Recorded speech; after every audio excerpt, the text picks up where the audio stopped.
Thanks for coming this morning. It's good to see you guys, and we are going to be talking about positive behavior support and discipline, and how that works at home. So we're going to be talking about some of the strategies that we use at school that can carry over into home. It is absolutely, for you. So if you have questions or if you want clarification on anything, please jump in, ask questions. There will be some opportunities to talk to one another. So hopefully it is beneficial and you won't hear just my voice for the next hour. So a little bit about me, if you want to, yep. I'm Stephanie Flores, Executive Director for Intervention Services here in Coppell ISD. In our district, intervention services include special education, Section 504, dyslexia, and early childhood. There's a couple other things thrown in there, but that is kind of the gist. I also, coming at this training from the perspective of a parent, I have 3 kids, one in high school, one in middle school, and one in elementary school. So we have a wide range in our house. My husband is a firefighter, so he works 24-hour shifts. So sometimes I am the only parent, and sometimes we are parenting both together at the exact same time. So it is every third day is just a little different in our house. We have 2 cats and 2 fish. I am absolutely not a parenting expert, but I am a parenting explorer. I love reading books on the topic. I love taking things that I learned professionally and then trying it out at home. I'm sure that my kids love that too. And my experience as a parent is 15 years so far. I'm also an educator. I started out as an elementary school teacher, and then quickly went into special education because once I had a classroom full of kids, I realized that my heart was with the ones that needed me the most, in my opinion. And so then I went and sought certification as a special education teacher. I did that for about 7 years in elementary, and then realized that I just loved thinking about thinking and how their brains work. So I went and got certification as an educational diagnostician, and I did that. I also was part of the autism team at that point. So I'm working as a district team, going around and doing evaluations and reevaluations for kiddos with autism. And then from there, I went into administration and have worked to support different programs in another district, and then have been here for about 4 years. So let's start with some agreements, and we want to make sure, especially when we're talking about parenting and talking about discipline and behavior, it can be a really sensitive topic. So we are just going to go ahead and leave all that guilt at the door. You are here for a reason, and your kiddos or yours for a reason. And so if we start with the assumption that we're doing the right thing at the moment with the skills and tools that we have, then we are on the right track. There's no right or wrong way. So there might be a strategy or something that I share today that you think, oh, that really wouldn't work in my house. That's okay. Or there might be something that you're doing and you think, well, that's kind of the opposite of what you're saying. So really the idea here is just to be thinking about how we use positive behavior support at home and how that's increasing the positive behaviors that we want to see in our kiddos. We talked about this a little bit at the beginning, but feel free to ask questions. But also, if you don't have questions or you don't want to comment, you don't have to. And just a reminder that all of our families are unique, just like that little one right there. So we're talking about positive behavior support at home or discipline. So when we advertised this course, it was about discipline. And so one note that I want to make about discipline is that really the purpose of discipline is for learning. So we use discipline strategies so that our kids can learn. But the focus is really going to be not so much on what to do when they misbehave, because that's kind of what we think of as discipline, is like, well, what are the consequences, right? We're going to get into that a little bit, but the main focus I really want is on that positive behavior support. And that's really where our educators are coming from as well. So a lot of the training that we do on behavior and discipline in the school really focuses and starts with that positive behavior support. So we're going to talk about some strategies and just give you an overview of the strategies that we're going to be doing. The first one is going to be focusing on routines and consistency. We're going to talk about how behavior is communication. And then we're going to go into a little bit of turning toward and bids for connection. So I'll explain what that means, but all of it is really connected to how do we encourage that positive behavior at home.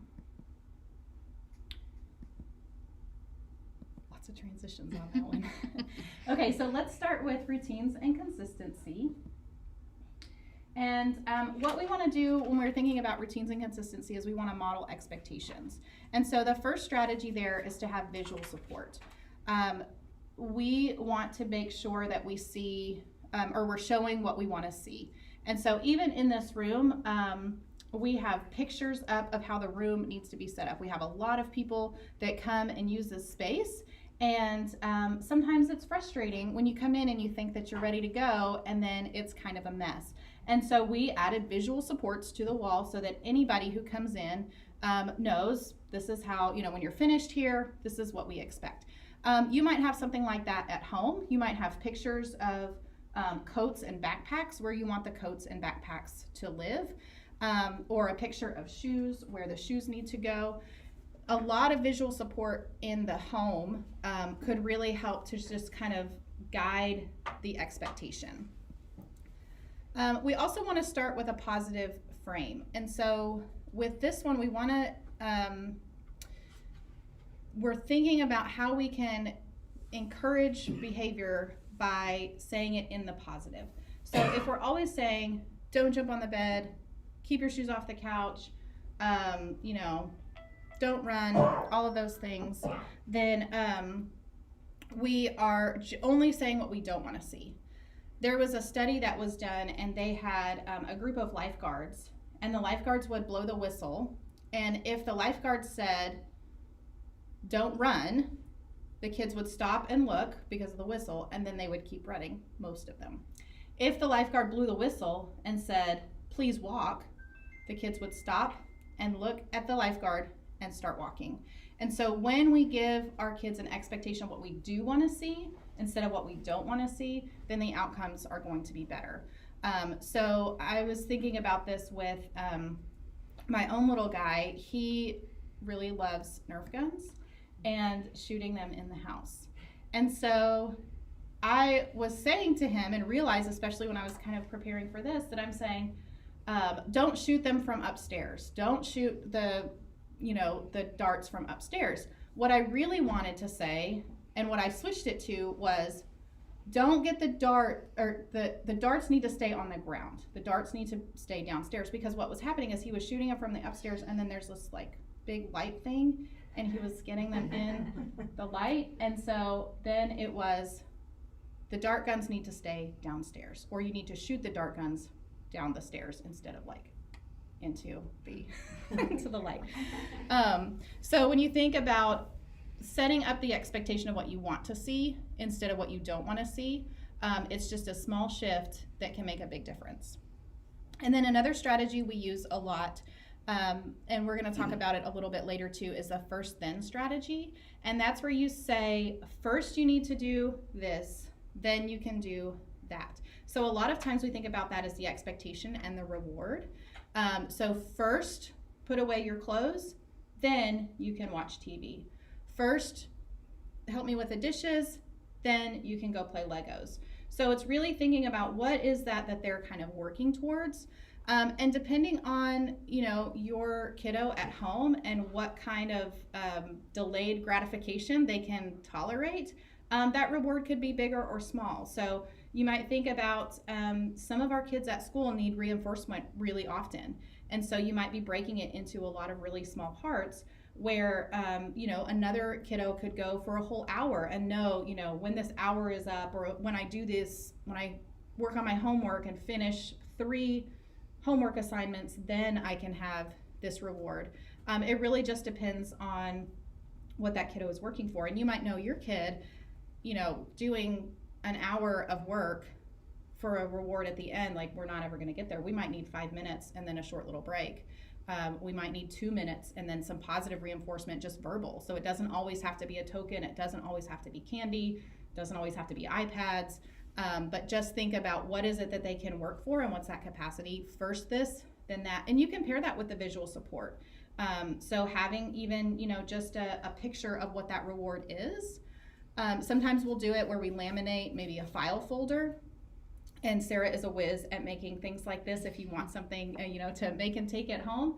But you can write in with a dry erase marker, first math homework, then iPad. First math homework, then Legos. Or maybe you have a picture of the Legos so that they know that that's what they're working towards. Anything to add to that, Sarah or Misty? Any questions? Yeah. I have a quick question. Going Sure. back to the previous slide about discipline, you said discipline is for correction, right? For learning. For learning. Yes. Okay. Yes, absolutely. So we use discipline to learn. That's the purpose. So the consequence that comes when we think about discipline as a consequence, that consequence is a teaching tool. So a consequence doesn't always have to be a bad thing. Sometimes the consequence is, man, I did my math homework and I got to play Legos. So the consequence was positive. So just kind of wanted to reframe. Thanks for asking that clarification. And then I was just gonna add that one thing when she was talking about finding the time. Like if you find that baseline is 5 minutes of work and then we get something after that. I mean, like an hour is a really long time to work on anything, Yeah. even for me, but just after you find that baseline, then adding to it in small increments. Well, that's a perfect Okay. segue into the next strategy, which Okay. is the +1 routine. So if you participated with us, I think that was last week when Fong Palafox did the Zoom meeting. If you haven't listened, we have it on our website. She was fantastic. She talked about the +1 routine from the perspective of communication. So if your child uses 2-word phrases, then you model back a 3-word phrase to kind of encourage that communication. So if your child is at 2 words and you're always modeling back 7 or 8 words, it's going to be a bigger jump for them to get there. So think about adding one on. So I was thinking about that from the perspective of behavior. So if you think about a routine or activity that your child needs a lot of help with, what is their capacity at that time? And Misty brought up a great point. If 5 minutes is about the amount of time that they can really stay focused on something, then we want to kind of push it out to 6 minutes. We want to see what happens when we get to 6 minutes, or maybe it's 5 minutes and 30 seconds, what is just a little bit more. So the example that I'll use is unloading the dishwasher. My little guy is 9, and and I would say that my girls too. Everybody in my house, it's the expectation that we unload the dishwasher. What I would love is for somebody to just come downstairs and just like notice that the dishes were washed the night before and need to be put away, and just like start putting the dishes away. I don't think that that's going to happen anytime soon. And also, I don't always have the discipline to do that myself. So when I say unload the dishwasher, the expectation needs to be, what is it that, and I'll use my 9-year-old as an example, what is he able to do and what does he need help with? And so how much independence does he have? So when we first started learning how to unload the dishwasher, it really was just the silverware. So I would get it out of the dishwasher, bring the basket over, and then he could sort the spoons and the forks and the knives in there. The bigger things, like the big utensils and the ladles and all of that, was a little bit trickier. And so he would just kind of throw them in the drawer. I had to let go of a little bit of perfection expectations, because if I'm asking somebody else to do it, then I need to, make sure that it's something that he feels confident in. And so then eventually we moved the kid dishes, like the plastic and the plates and all that, we put it in a basket down low instead of up high so that they could reach it. And so then instead of just doing the silverware, then now I need you to take out all of the plastic dishes and put them in the drawer. And again, at first it's just take it out and throw it in the drawer. Now he knows that he can stack the plates together, he knows he can stack the cups together, and it fits a little better. But we built up to that. And so every time that we would work on it, I would just give him what I knew he could do and then add one more little thing that he needed help with until he didn't need that help anymore. Then now he's doing those 2 things. And with the cups that are up high, he still is not tall enough to reach. He really wants to climb on the counter and put them all up, but these are glasses. So now the expectation for him is line it up on the counter, and then I'll come in later and put them in the cabinet for him. But he can do the pots that go underneath. So almost all of the dishwasher can get unloaded, and he knows where all the things go, but it took a long time to get there because we broke it down into little bitty parts. So with a shoulder partner or two, somebody sitting near you, what's a routine at home that could use more modeling or visual support? Think about something that you would like a little bit more independence on from your kiddo, and then what type of modeling or visual support could be used there. So you can turn and talk or get close. We'll just chat for just a minute.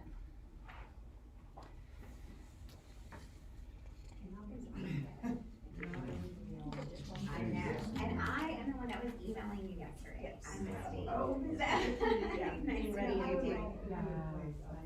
Oh my gosh, my y'all have. No, it's like, no.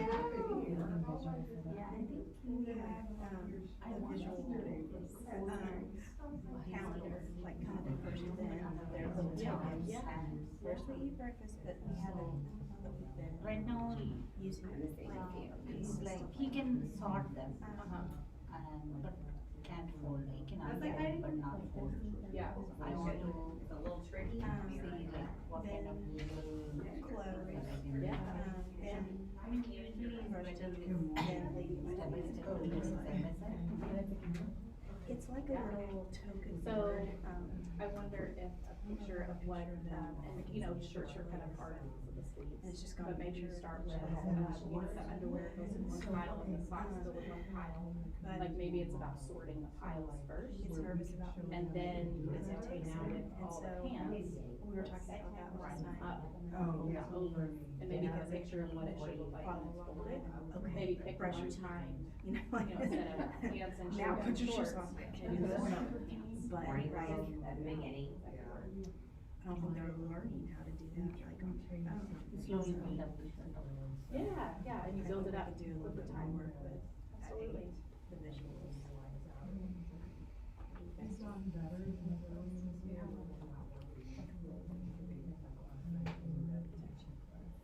She made for us. And it has pictures and notes.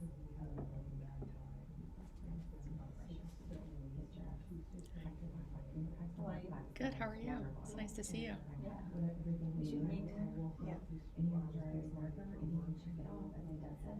that's good. And that helps them remember. That's never a good sign. She's visual. I just feel, I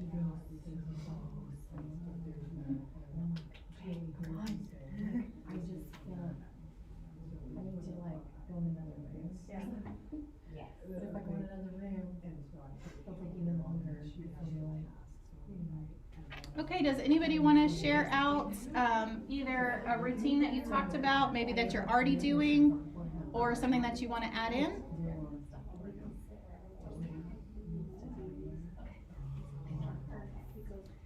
Any ideas to share?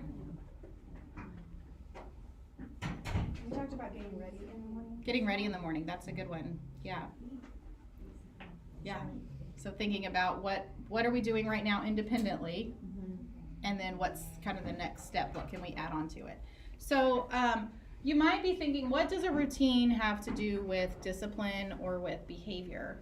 And a lot of it has to do with consistency. So when we set up expectations and model those expectations and we're consistent, then our kids know what to expect. And so if we think about a time like maybe the morning routine is a source of stress because, you know, we have to be somewhere by a certain time and we need all the things, and especially this week, I don't know about you, but you know, we need gifts for the teachers and we need a white elephant gift for band and we need all the things, you know, and so what kind of routines can we set so that we don't add to that stress and the hustle and bustle that then could escalate some behavior because those expectations or those routines are not really solid. So that's kind of the tie-in to the behavior, is if we start out with some consistency and routines, especially when we think about where are those sticky spots, maybe that's where we need to add in a little bit more consistency and routine.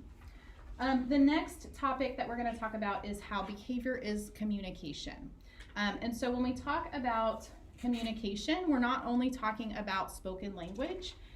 We have a lot of learners that we support in our district who are non-speaking. Some of your children at home may be non-speaking. And so we want to think about behavior as part of that communication. So if we are exhibiting behavior, positive, negative, affection, affirmation, all of that is a way to communicate with others. So the first strategy that I want to talk about is called I noticed and I wonder. So when we think about this one, it's what do you notice? And now we're kind of getting into those sticky behavior situations, okay? So when things are not going great, what do you notice?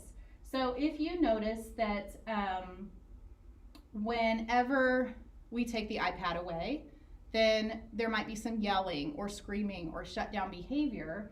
You might wonder, I wonder if this is because of a transition. I wonder if this is because I'm taking the iPad away. I'm noticing this behavior. I wonder if it's caused by this thing. And so Sorry. no worries.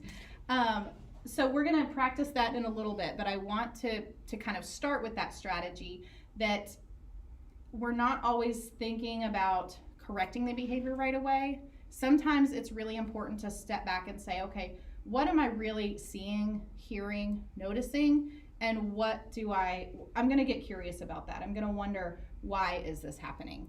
The next strategy is called planned ignoring, and that is not ignoring for a long time. It's not, put them in their room and forget it. It's really about when you're seeing some behavior that you don't want to see. Maybe it's attention seeking. So maybe the behavior that you're seeing is getting a reaction from you. I remember when my middle daughter was a little bitty baby, I remember being on the phone with my sister and saying, I will give this child whatever she wants if she will just stop screaming, because she just had this pitch and this like, ah. And so what was happening is I was reinforcing the behavior because I wanted the screaming to stop so she could get whatever she wanted. Now, being a little bit dramatic, it wasn't like everything in the whole wide world, but sometimes she probably would get away with a little bit more because she knew, oh, if I take it to this level, there's going to be a reaction, there's going to be a response. And so the planned ignoring would take a lot of effort and energy on my part to say, I'm not going to respond to the screaming. I'm going to respond when you're calm, when you're able to, get yourself calm. Now, all of our kids cannot always get themselves calm, so there's some other strategies that we can use, but it's really about not feeding into the attention-seeking behavior and kind of going back to I noticed and I wonder. I wonder if they're doing this to get what they want. I wonder if they're doing this to get a reaction. And if that's the case, then maybe doing some, even just not looking. You're still in proximity. We're still thinking about safety and making sure that everybody's okay. But we're not going to just keep engaging. We're not going to just keep saying, well, what is it that you want? Is it crackers? Is it apples? Is it oranges? That back and forth is kind of feeding into that behavior.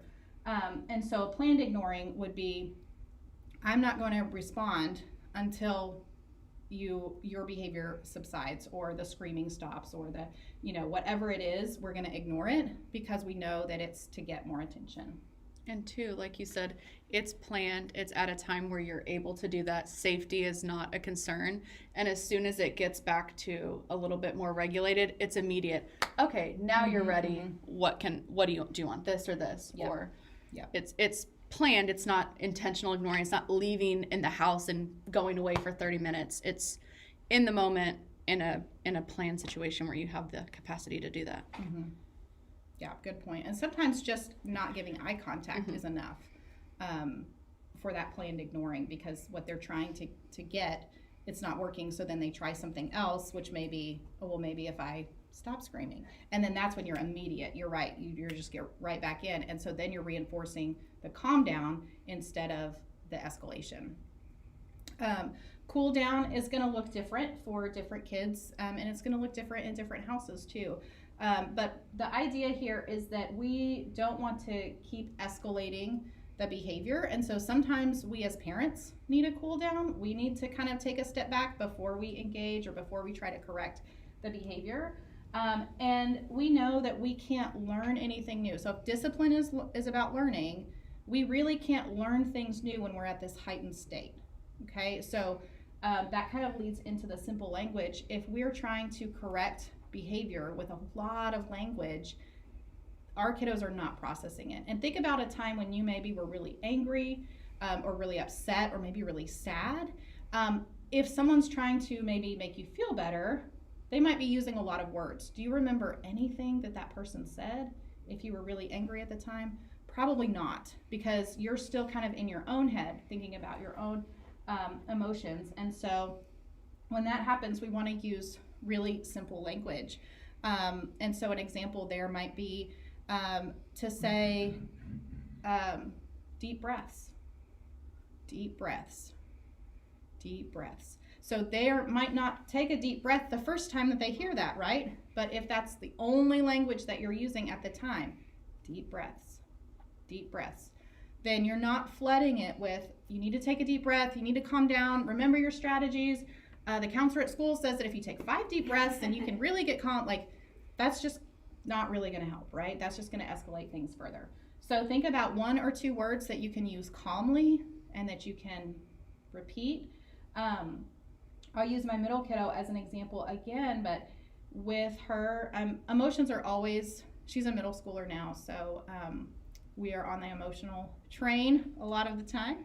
And what I learned very quickly was that if her level was here, right, so she's pretty escalated, if that gets me to get to here, you know, right above her, like she's yelling and I'm like, oh yeah, I can match this.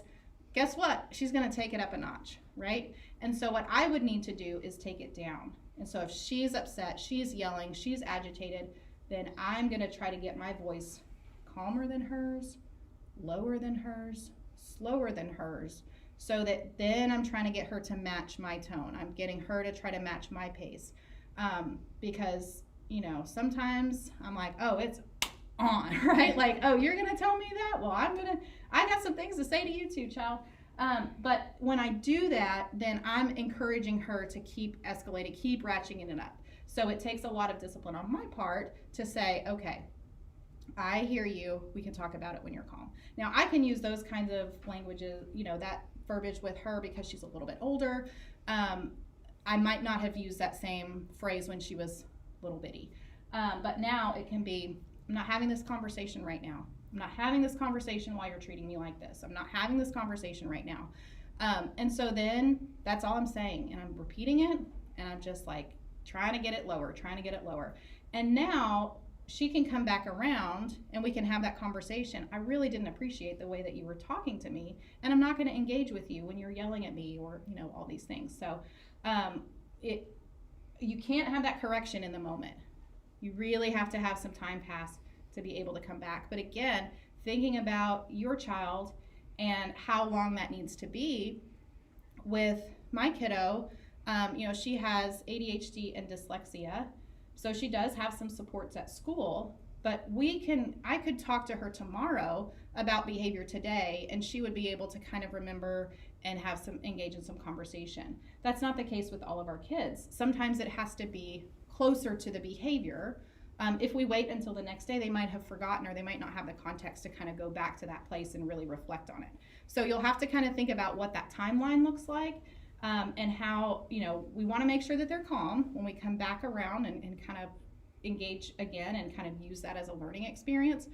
But the amount of time that we wait is going to vary depending on our kiddos. And I was going to add too, as far as the simple language in the moment, especially, that can go back to too, if you have the visual supports, you may not have to use any language at all. If you know you're having a hard time transitioning from, maybe they had time on their iPad and now it's time to sit down and go to dinner and there's a meltdown, instead of using any language, especially if you have a visual, sometimes pointing, gesturing, or showing them what's next, or gesturing toward the table, pulling their chair out so they know they're supposed to sit down. Removing the language, if you can, sometimes is also helpful, because like she said, a lot of times they're already escalated. Anything you're adding is just adding fuel to the fire. So that's another way visuals can also help. And I know, Sarah, you said before, like, even if it's just a timer, so you're not communicating this is ended, the timer is doing that, and then with that added gesture, because sometimes it does escalate, just the parent giving a directive. Yeah. Okay, so this is kind of going back to that noticing and wondering. So think about a time when behavior is more challenging and think about what you notice and describe what you see and hear. So these are the things that you can observe. It's not what you think about what's going on. It's really what do you see and hear. And maybe it's yelling, maybe it's meltdown. You know, what does meltdown look like? Does it look like flopping on the floor? Does it look like running to the room? So Fists or fists, Yeah. yep, anger. tensing up. And so think about the physical things that you see and hear. And then what do you wonder about it? What could be going on?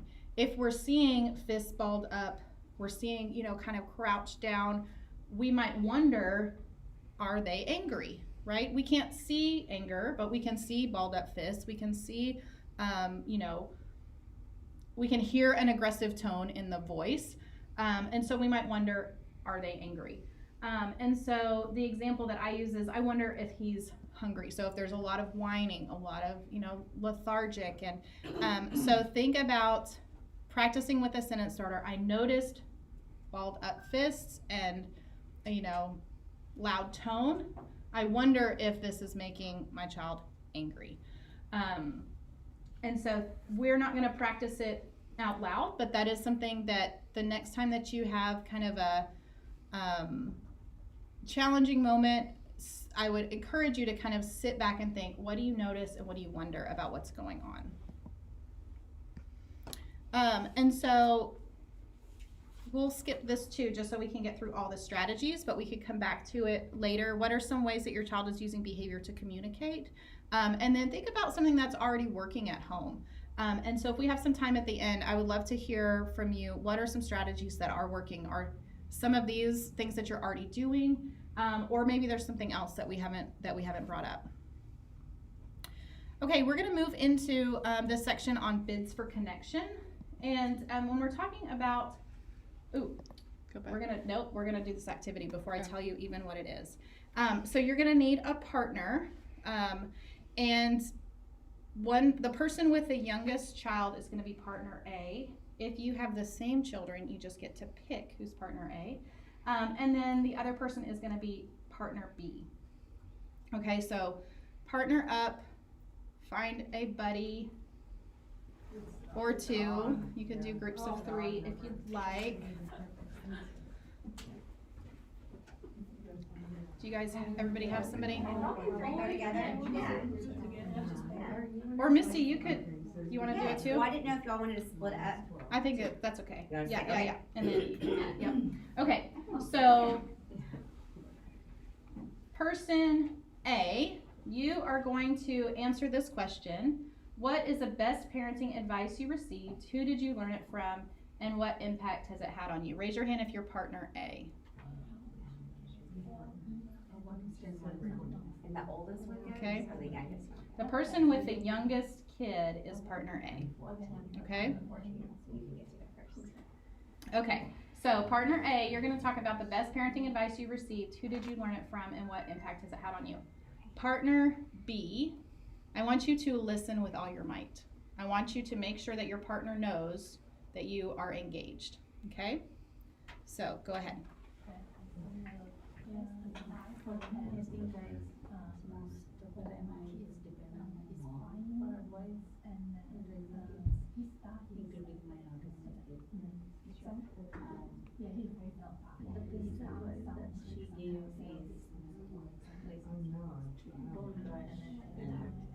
Okay, we're gonna pause right here. Even if you haven't finished, that's okay, because we have new directions. Partner B, now instead of listening with all your might, I want you to not listen. I want you to do whatever you need to do to ignore. Partner A, you're still going to talk about your parenting advice. Partner B, you are going to not listen. I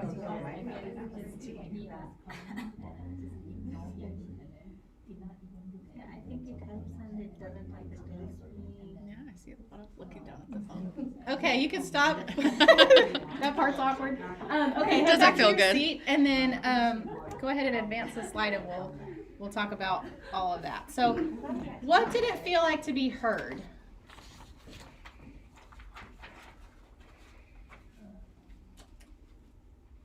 You feel you are communicating Yeah. your idea. Yeah. Did you feel like you wanted to keep talking? Yes. Yeah, it was easy to kind of keep going. What were some of the things that your partner did to make sure that you knew that they were heard? Or if you were the partner listening, what kinds of things did you do to try to show your partner that you were listening? Ask questions. Okay. Nod my head. Nodding, eye contact. Yep. Okay. What did it feel like to be ignored? Normal. Very familiar feeling. Yeah, did you want to keep talking? Did you want to elaborate? Not really, right? You're kind of like, well, okay, they're not really. Or did you feel like you had to do more to then Yeah. get their attention Oh, back? yeah, good point. Talk louder or Mhm. touch maybe to Yeah. gain attention. You still with me? Okay, what kinds of things did you do if you were ignoring, if you were not listening? It's on my phone. I saw lots of phones come out. Yep. Some doodling going on. We might have turned our backs even. And so when we think about this activity, I really want you to think about this idea of bids for connection. And so it's not about the big moments, the trips to Disneyland, you know, the elaborate vacations, Christmas morning. It's really about those small moments.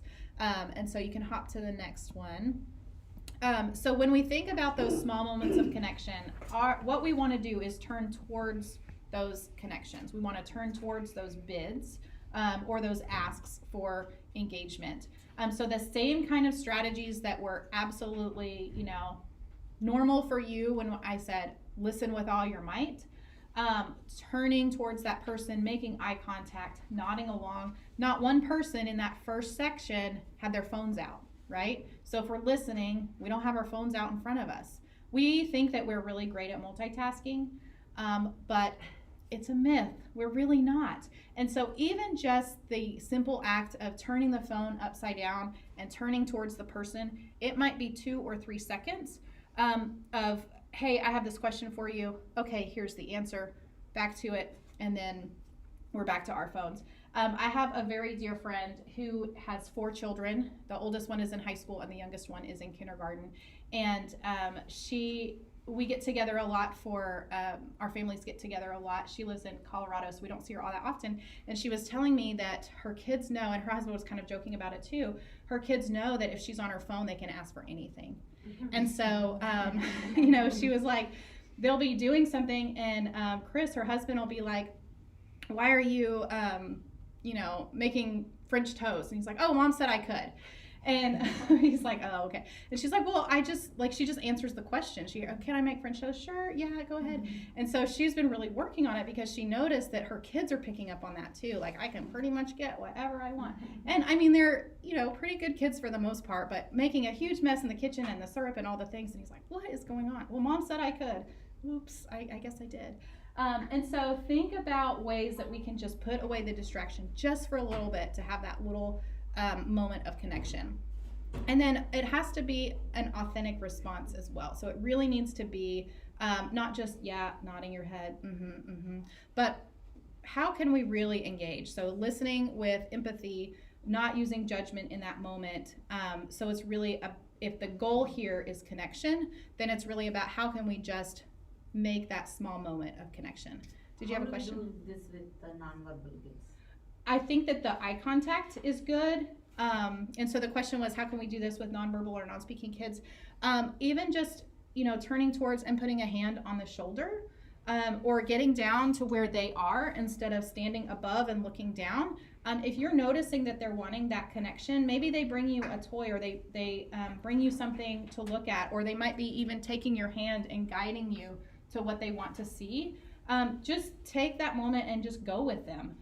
You know, try to see what it is that they're trying to get your attention for. And, you know, look for those moments when you can have that connection. Maybe it's in the car and you see something out the window. And so you notice it and you're pointing at, you know, the farm or the train that's passing by, just to kind of have that little moment of connection. And I think proximity helps a lot too, because some of are kids that may be on the spectrum or may not. Sometimes eye contact, them giving you eye contact, isn't comfortable for them. It doesn't mean you can't make eye contact with them. And they may be looking down and she's looking at me, but your proximity is close. Like she said, you're on their level. If you notice, sometimes if you're yelling your child's name from the other room, they're not going to pay attention as much. But if you're right next to them and you say, Stephanie, then you have their attention and the connection is easier when you're in closer proximity. I think that helps a lot. Mm-hmm. And even playing together, sometimes playing next to instead of across from really makes a difference too, so that they feel like, we're doing this activity together. So maybe we're stacking blocks, or playing with, with toys and setting them up. If I'm sitting across, then it might seem like I'm directing that play. But if I'm sitting right next to you, then we're in it together. And so we're connecting over that activity. So my question is, back on slide 11, you talked about attention seeking being a negative thing, but I think all kids want attention. Yes. I think it's important to distinguish the difference between Absolutely. bad. So how would you? So that's a great point. So when we were talking earlier about that planned ignoring strategy, that's when the behavior is what we don't want to see. And so we want to ignore the kinds of behaviors that we don't want to see. We want to encourage the behaviors that we do want to see. So those bids for connection, we wouldn't use planned ignoring if the child is trying to show us a picture that they drew, right? Or if they want to play a game with us. So that strategy is really more when things are not going well, right? This is, okay, we want to engage. And so if we're continuing to encourage that positive behavior by these small moments of connection, the idea is that we're going to see more of those because we are giving the attention that they want, and less of the maladaptive behavior where they're trying to pull the attention away from whatever's distracting us, or from trying to get a negative attention for, jumping on the couch or doing these things. So what are the things that we can encourage more of? And that's where that moments of connection kind of come into play. Does that answer the question? Yeah, I just think sometimes the bad behavior is to get attention because they do need something. Yeah, and so maybe there's something happened that they need help with. And Absolutely. They don't know how to tell you. Or something. Absolutely. So then that goes back to what Sarah said, is that planned ignoring is very short. And so the idea might be that planned ignoring goes right into that connection. That goes right into that bid for connection. So it sounds like, I noticed that you are, yelling, screaming, jumping, throwing. I wonder if you're looking for attention. And then what are some positive ways to give that attention? Because it might be that the cycle that we're in right now is the way to get attention. Attention looks like yelling, directions, stop doing that, don't. That's feeding that need for attention. How can we shift that, ignore what we don't want to see, and as soon as we get even a little glimpse of okay, now we're a little bit what can we do together? How can we play together? How can we, maybe we're both going to go outside and jump because we don't want to jump on the couch, but jumping sounds like a lot of fun. Let's go outside. So really shifting it. Instead of throwing yourself on the floor and shaking, you could just say, can you please stop doing that to your sister? Yeah. Sometimes his sister gets him really upset and he never tells her to stop doing whatever it is. Right. So maybe I could be, once I figure out why he's mad, Yep. then I can be like, oh, you could have just said, please stop doing that. Yeah. Instead of throwing yourself on the floor. Yeah, and having that Yeah. conversation once, When that it's calm calm, down, yeah. that cool down has happened. Mhm. What are some other things that you could have tried? And then maybe there's a visual support that goes along with that too. So when you're feeling frustrated by your sister, here are some things you can do. And one of them might be just go do something else. Yeah. You don't have to keep engaging with your sister either. So, Right. I think you're really on the right track there, because that behavior is absolutely communication. Sometimes what we're seeing is maladaptive behavior because what they're doing is not working to get what they need. And two, when we think about behavior, because it is communicating something, if we want to see behavior change, we need an appropriate replacement behavior. So like you said, he's having a tantrum to get this thing he wants or to stop this thing he wants from happening. So what is a more appropriate way for him to do that? You just modeled it. Maybe instead next time, ask your sister, stop please, or leave the room, whatever that choice is. You want to make that replacement behavior just as easy for them to access as throwing that tantrum, if not easier. It takes 2 seconds to say, I'm going to just walk in the other room, instead of a 10-minute meltdown that eventually gets me what I want 45 minutes later.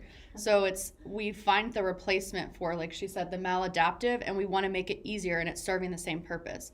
He's away from his sister, he's not bothered, she's not bothered. It was easy, and then he gets either attention from you or praise, or he gets to leave that thing that was annoying him.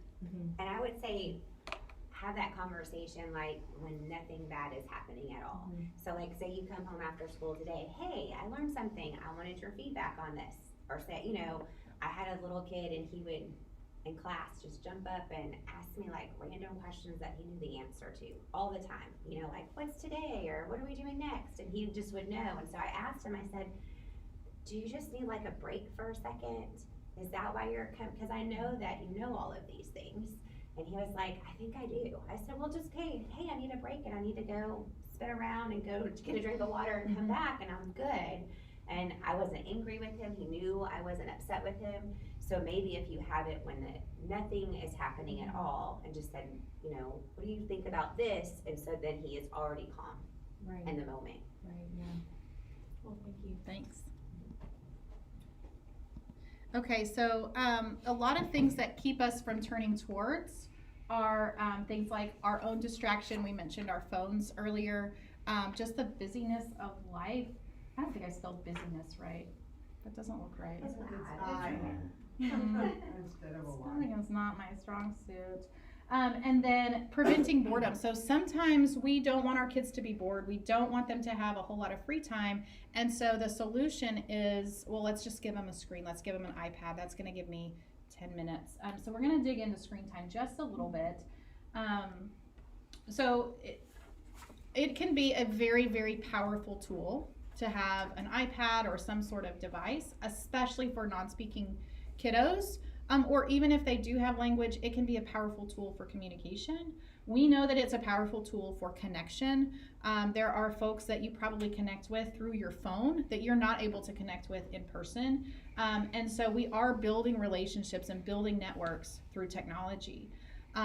What's happening also is that we're using the technology as a distraction, and we're using it to sort of prevent boredom. We don't want them to have too much downtime. You know, that could lead to tearing up the room or making a big mess or French toast. You know, it could lead to a lot of things.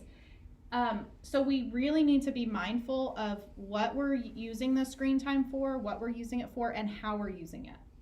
So we should be setting limits, and especially around bedtime. There's a lot of research that says that kids that sleep with technology in their room do not sleep. You know, they stay up too late. They're not able to calm themselves down. There's a lot of research around the blue light, you know, and so having that downtime before bed where there's no technology, so it's not your, 10 more minutes, 5 more minutes, okay, run upstairs and brush your teeth and hop into bed. We really need to set some downtime between when the technology's turned off and when we're asking them to actually be settled and in bed and asleep. And the What rule is of a the good window of time for I was- that? Great question. it's Yeah. about an hour, Yeah. right? Is Oh, what the yeah. research shows. Yeah. So if you want them to start winding down for, let's say you want them in bed at 8, it really should stop around 7. Got So it. they have like an hour of no screen time before you want them to get ready and get into bed. Okay. And then that's going to take you right back to routines, right? So if the routine has been be on the iPad until 7:45, and then we've got about 15 minutes, brush teeth, put on PJs, get to bed, then what kinds of things do we need to put in place? What kind of routines do we need to set so that we're not relying on that technology to help us with that routine? And so it might take some time. And then even not just at bedtime, but just in general, Misty mentioned this earlier, setting timers on the iPad can be very beneficial, because then it's not you taking it away. It's, oh, the timer went off, now it's time, or do you want 4 minutes or 5 minutes left? Okay, then let's set the timer for 5 minutes. So giving that choice, you're not saying you only have 5 minutes left. My kiddos are master negotiators, right? Hopefully they're going to help us with terrorist negotiations one day, because they are masters. If I say, hey, 10 more minutes, can I have 12? I'm at the end of the game, and it's I got one more thing, or even my daughter's well, I was gonna listen to music. I've got one more song, and so it's oh, I want her to listen to music, so maybe, and then it's turned into this whole thing where if I say instead, do you want to listen to one more song or 2 more songs? and then you need to turn it off, then she has the choice, and she could say, well, I want 2 more songs. Okay, well, for me, that extra 4-minute song is not that big of a deal, so, you know, win-win, right? Like, I'm getting what I need, which is for her to turn it off independently. For my little guy, it really needs to be a timer that he can hear. So it needs to be something, we have an Echo at home, so sometimes we'll ask Alexa to set the timer. Like, so if I say, do you want 4 more minutes or 5 more minutes? I need 5 more minutes. Alexa, set a 5-minute timer. Alexa's doing the work. Alexa's the one telling him to stop, not me. And so then it kind of takes that battle out of it. When we think about expectations of where, I would really encourage you to think about places and times where we don't want screens. Maybe it's the dinner table. Maybe it's, and we have to model that behavior too. So if we're saying we don't want you to bring your iPad to dinner, we really shouldn't be bringing our phones either.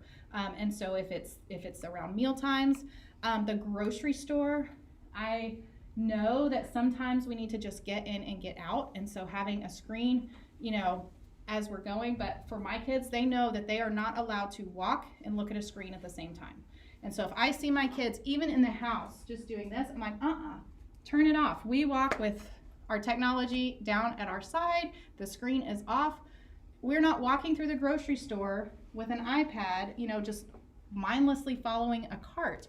When we think about developing independence, we need to engage in those types of activities. We need to engage at the grocery store or at a restaurant. We need to be able to show them this is an appropriate way to walk through a grocery store. I don't want my 15-year-old to, when she gets a car in a few months, to drive to the grocery store and think that she can get all of her groceries and still be on her phone and, you know, Snapchatting with all of her friends. Like, the expectation is when you're at the grocery store, your phone is put away and we're here for a job. You know, our job is to get the groceries. Also, the grocery store is a great language place. So thinking about, you know, or depending on how old your kids are, there are little math lessons in there. Should we get the extra large family size of chips or should we get the smaller bag of chips? This one, if you look right here, it says 28 cents an ounce and this one says 30 cents an ounce. So this one is actually a better deal. I'm not asking them to get out their calculators. I'm just pointing some things out as we're going around. When my kids were little, when I was really organized, they would have their own list and it could be a picture of like, okay, you're in charge of apples, oranges, and the chicken nuggets that you like. And so they have their list, and as we're going through the store, it might be just those 3 things. But when we're in the produce section, Sarah, what was on your list? You had apples? Okay, do you see any apples around? Where are the apples? And so just engaging them on those 3 little things, you know, and the chicken nuggets, they always fought over who got to get the chicken nuggets on their list because they get to open the big thing and it's cold and we reach in and get it. And so even those small little things to just engage that communication, it might take you a little bit longer to get through the store, but I will tell you right now, I can take my 3 kids to the store. My oldest and youngest go with 1 cart. My middle one stays with me with another cart. We do all the produce. I split my list in half. They go and get all the, you know, interior things. They know what kind of products we use. I trust my oldest to make a decision if it doesn't have, you know, it's not Rotel, but it's something else. If I don't care, then I'll put it on her list. If I really have a preference on the brand or whatever, I'll put it on my list. I stack all the produce in the front basket. My 13-year-old is there bagging it, putting it in, bagging it, because the part that I hate the most about the grocery store is putting all the produce in the little plastic bags and like opening the bags and all the things. So that's her job. And so we can get knocked out in the grocery store in about 40 minutes. And for a family of 5, like, that's a lot of groceries. But it's because we built those routines in really early and because they knew that they had a job to do when we went to the grocery store. Now, that's not to say that every trip is like that. There are some times where I'm just like, y'all stay home, I'm gonna run and go do it. But if we're out and about or if I'm planning ahead, I really want my oldest, especially right now, to be able to go to the grocery store without me. When she gets her car, I'm gonna be able to send her with a list. She's gonna come home with all of those things. So that's not the goal for everybody, but we wanna think back to that independence piece. What is it that they're able to do right now? What's one more thing that we can add? And over time, we add those one step, we're gonna get them closer to independence. So I want you to think about your habits around screen time. And what are some things that you might want to try? And you don't have to say it out loud. You might just be reflecting on it. But I know that we're getting close to kind of the end. So the question before that we had was about, what was the other one? There were two things that I was saying we could come back to. This one? Behavior to communicate. Yeah, what's one strategy that works at home? So think and maybe share out with a partner either one strategy that's working at home or what's something that you want to try around screen time. So we'll take just a minute to kind of chat about that. Something you want to try around screen time or a strategy that's already working at home. Anybody want to share out either something, a strategy that's already working or something that you want to try around screen time? Sure. Okay. So I didn't think this was gonna work, but someone gave me this piece of advice and we tried it and it actually worked. Like at night when we say go brush your teeth and my son throws a huge fit, or even in the morning, he'll just get mad about something and stop getting ready for school. If he throws a fit, I'll set a timer for 5 minutes and just be like, you can be as mad as you want for 5 minutes, but then you're still gonna go brush your teeth. Yeah. And I didn't think it would work, but it actually worked. During that 5 minutes, I was like, do you need a hug? How can I help you calm down? So I would hug him and he actually calmed down in like 2 or 3 minutes. But he's like, no, you gave me 5 minutes. The full 5. He's gonna play or do whatever. And then he went and brushed his teeth. He was mad, but he still did it. Wow, that's a great strategy. I had no idea that would work, but Well, and it really shows that it acknowledged what he needed right then. yeah, he You know, just needed to be mad. He needed space to just be mad for a Yeah, minute, you and I know? think that's so important too, to acknowledge the emotions. I mean, how much does it help you when somebody says, oh, don't be sad? Yeah. Like, does that help you get not sad? Yeah. No, it doesn't. So just acknowledging like, oh yeah, you're mad. You probably need a whole 5 minutes to be mad. I love that. Thank you for sharing. Uh-huh. Any others? I actually need a strategy that would work. if you have any suggestions. So my child hits his head Mm-hmm. and I can't figure out why. Yeah. I used to think it's hungry, I used to think he's stressed out, he's less sleepy. He still does that for a lot of times. Mm-hmm. Is he I just usually sit with agitated him. when he does? Is he kind of in an agitated state or? I mean, it's usually, it's iPad is not working or he can't open it, or I ask them, the iPad is done. There are some of those cases as well, but we have also seen that same behavior when he is not around iPad at all. Yeah. So maybe it's has a lot to do with frustration, or there could be a lot of It's things like going on. becoming a way of communication, and I don't want that, so I will take all advice. Yeah, I think Went to doctors and all EEGs, MRIs, and there's nothing going on. yeah. It's purely behavior is what Yeah. they say. Do they see that at school? Does he use that same behavior in the classroom? I will ask them, but they have not notified me. Mm-hmm. Mm-hmm. But at therapy he does, and they are documenting that, and they tell me how many times he did that day. Therapy he goes 3 hours. Mm-hmm. Okay. It's coming down there, but they have very regularly scheduled activities and is constantly engaged by someone. At home, I won't be there that Sure. constantly with him. Right, I have other right. things, and at school I don't know what's happening. Yeah, I would recommend reaching out to the teacher to see if that's something. Maybe he does do it once and they are able to figure out why he's doing it and they give him a more appropriate replacement. So he may not be doing it as much at school. Also, just it's hard at home because they're in his classroom, I'm sure, is very structured and they're engaged in things. So he may not have as much opportunities for downtime. So he may not be needing to communicate that same need at school. But I would recommend starting with the teacher and just see if they see that at all, and if they do, or if they don't, it's helpful for them to know if they do start to see it, especially if you're seeing it at home, it may pop up at school as well. Yeah, I think therapy people 3 hours they are taking care, so I have to figure out my weekends how to avoid that, and then evenings. Yeah, I would talk to the therapist about what they do and what works in the therapy We are setting. constantly with him. Yeah, yeah. I mean, we can't have constant person Sure. with him for how long? Right, right. We should, Well, and I think it kind of goes back to what Sarah said about finding the replacement behavior. It's just probably going to take a lot more time. You mentioned that he's non-speaking, and so that communication is going to be a lot harder. But I think it will take time to see what it is that the replacement behavior could be. So if he's doing that for a purpose, what purpose does it serve? And so let's have some conversations with the teacher, and Sarah can reach out to you too, and we'll kind of see if there are things that are working at school that we can do at home besides just that proximity. I hear you. If they're right there next to him, then they can kind of redirect. If you're at home, what are some things that you can try so that you don't feel like you have to be right next to him all the time? Yeah. So we'll follow back up for sure. Let me go to our end slide here.